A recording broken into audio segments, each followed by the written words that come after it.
Welcome to Practical English for Global Leaders. You are watching Meetings and Facilitation. My name is Tanja Bach. I'm the founder of a company called Bach Solutions. Together we will explore the world of meetings and facilitations, what to do and what not to do.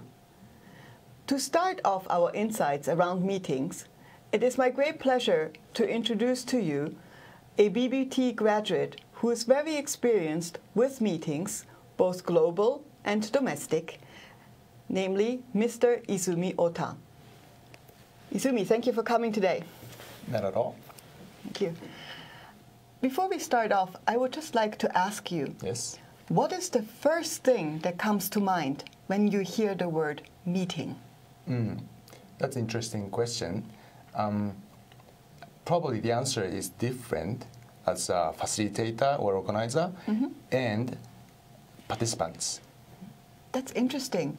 So let me hear, what do you think as a meeting organizer? What is the first thing that comes to mind? As an organizer, the most important thing for the meeting is to have a purpose and reach into the purpose and then get the conclusion is the point I really need to consider all the time. All right. So as a meeting organizer, you make sure you have a purpose, Right. and you have a conclusion in mind that you want to get out of the meeting. That's right. That's right. Fantastic. How about as a participant? That's right. As participants, I think this has to be probably more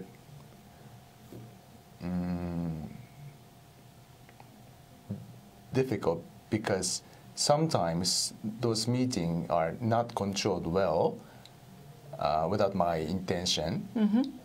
So all I need to do is follow what the leader says or facilitator says. And then as a person who joined who coordinate the meeting by myself, I try to understand how facilitator thinks.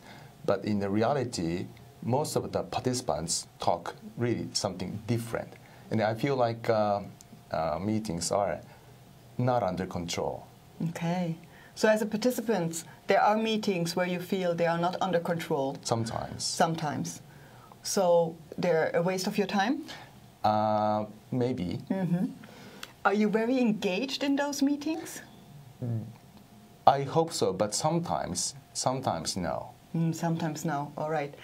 As you are very experienced and you know what it takes to make a meeting, I'm sure that you're more aware of the importance of being engaged and participate than the average person. I'd like to ask you a few questions. Please. There has been research done in the US that people were asking about the effectiveness of meetings. And I'd like you to try and guess the percentage for the following questions. So as you can see on the screen, how many meetings does the average professional, and that's again in the United States, attend each month? Probably 40. 40. Okay. That's quite a lot, thinking that you have 28 working days a month. You say 40. Right. The answer is 62. Okay, that's quite a lot. By the way, my calculation was 20 working day, and then everyone has 2 meetings a day. So that's what I said. But that's quite a lot, probably 50% more than what I thought. Right. So that's about 3 meetings a day. Exactly. Right. 3 meetings a day. Let me ask you a different question. Okay. What percentage of people say they regularly daydream during meetings? I think quite high, like 80%. 80%? Almost there. It's 91. Even more? Yes. Okay, that's interesting. Does that surprise you? Yes, yes. Yes, right. It's quite a lot of people daydreaming away. Yeah, I thought 80% is quite high number, but the reality is even higher. Right. Yeah. Exactly. Interesting. And that can have a huge impact on how you want to organize meetings in the future, right? Right. The third question is, what percentage of people say they bring other work to do in meetings? Maybe half, 50%. 50%? 73.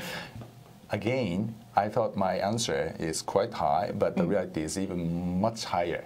Have you ever brought work to meetings? To be honest, yes. Yes, I think we're all guilty, right?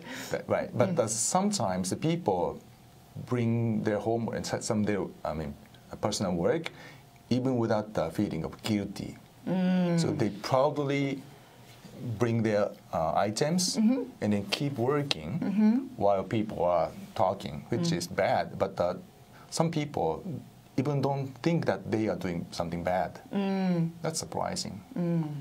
Right. So the question really is, why are you in the meeting if you don't pay attention anyway, right? Probably they are paying attention to the meeting only for a limited period of time. Right. And again, it becomes important for the meeting organizer to make sure that the people are engaged for the entire period of the meeting. Right. So the purpose and the selection of people becomes quite important. Exactly.